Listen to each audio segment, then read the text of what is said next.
Vamos agora estudar alguns conceitos a respeito da estatística. É importante lembrar que vamos começar exatamente por defini-la. A estatística é a ciência que estuda as técnicas necessárias para coletar, organizar, apresentar, analisar e interpretar os dados a fins de extrair informações a respeito de uma dada população ou amostra. E já é importante mencionar de que a estatística pode ser descritiva ou indutiva. Lembrando que a estatística descritiva vai ser a parte que trata da organização e a apresentação dos dados. Já a estatística indutiva vai ser exatamente a parte que trata ou trabalha com análise e interpretação dos dados.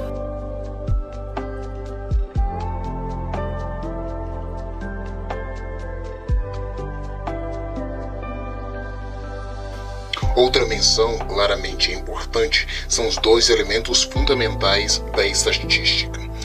Basicamente, nós temos a população e temos a amostra. Lembrando que a população vai ser o conjunto de todos os elementos, sejam indivíduos ou objetos, que tenham pelo menos uma característica em comum e que estas estejam exatamente sobre investigação ou estudo. Já a amostra é qualquer subconjunto de uma população, ou seja, parte dela, que vai ser estudada.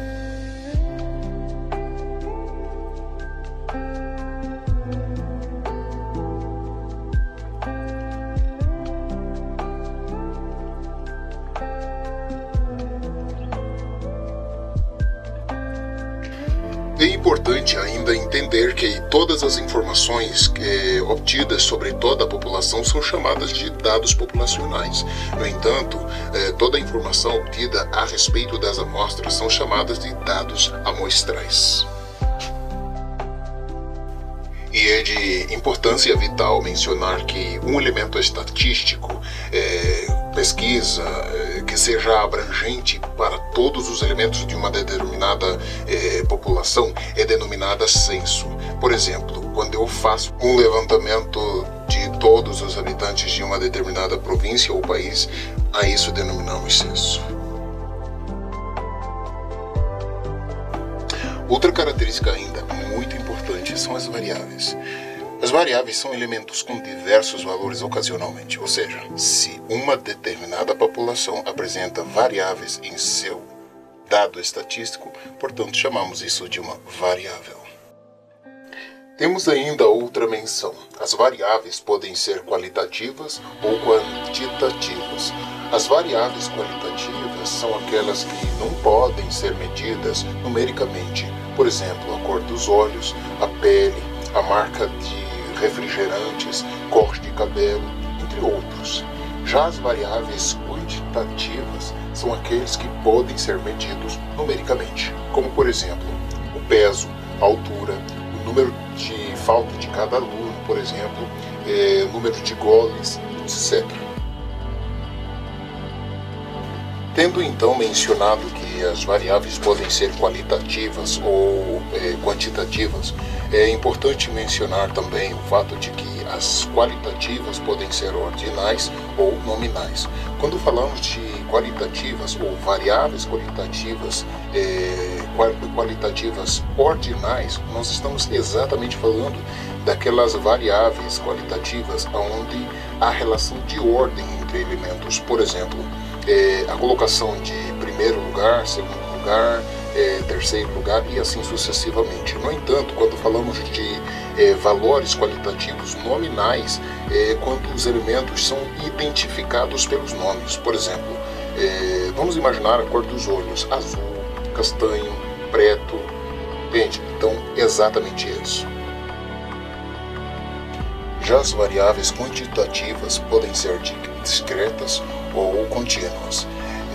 Lembrando que as variáveis discretas, ou seja, variáveis quantitativas discretas, são aquelas que o valor de uma determinada expressão vai mudando em saltos ou passos, não admitindo valores entre eles, ou seja, cada salto ou cada passo não tem nenhum valor. Um exemplo prático disso seria 0, 1, 2, 3, 4, não admitindo coisas ou valores pela metade, no caso 0,33, 0,1. Esses valores não são admitidos. Portanto, é uma apresentação ou variável quantitativa discreta. Por isso eu falo de um carro, mas nunca de um carro e meio. E diferente disso, tenho as variáveis quantitativas contínuas, que admitem infinitos valores em um intervalo.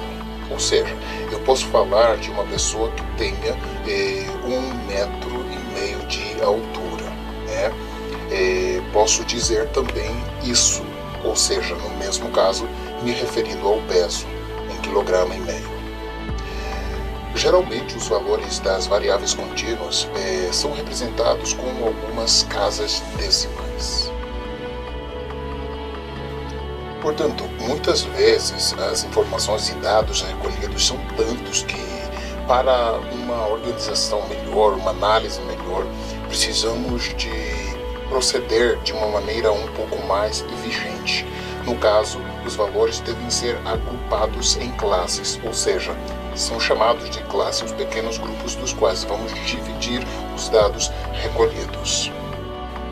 E para isso utilizamos uma forma extremamente clara, que é o intervalo de variação vai ser igual ao limite superior da distribuição menos o limite inferior da distribuição, ok? Lembramos que numa questão, por exemplo, onde tivermos as notas, então, em primeiro lugar, após termos feito a distribuição de notas, nós precisamos exatamente fazer a contagem. Lembrando que a frequência absoluta vai representar exatamente o número de vezes que cada nota se repete, no caso, né? E para fazer necessariamente o N, é necessário lembrar que a população ou o universo representa a dimensão de amostra em todo, né? Em um todo. Então, nesse caso, precisaremos ter uma população e depois dela tirar uma amostra. Mas, ao tirar a amostra, precisamos lembrar claramente de que essa amostra vai ser essa parte da população. Okay? Há uma outra fórmula que nós usamos para se saber o intervalo de um número e outro, o que nós chamamos de amplitude de classe, ok? Que no caso será a C, a amplitude de classe, igual ao intervalo de variação na razão do número de classe, no caso x. Dando um claro exemplo, se eu tenho um intervalo de variação de 8 e eu tenho o número de classe, no caso, se eu dividir o meu grupo em 4 classes, automaticamente só preciso dividir 8 por 4. Então, a minha amplitude de classe será igual a 2. Você percebeu? Exatamente isso. Quando você vai calcular esse pormenor, é interessante memorizar muito bem essa fórmula, porque você vai utilizar bastante. E temos também a média aritmética, que no caso será o somatório das partes e dividindo exatamente por 2, ok? Ou seja, imagine que numa classe, no caso a primeira classe que você subdividiu, está exatamente entre as notas 10 e 12. Aí eu somo 10 e 12, isso me dá 22. E 22 a dividir por 2 me dá exatamente 11. Portanto, essa é a minha média aritmética, percebe?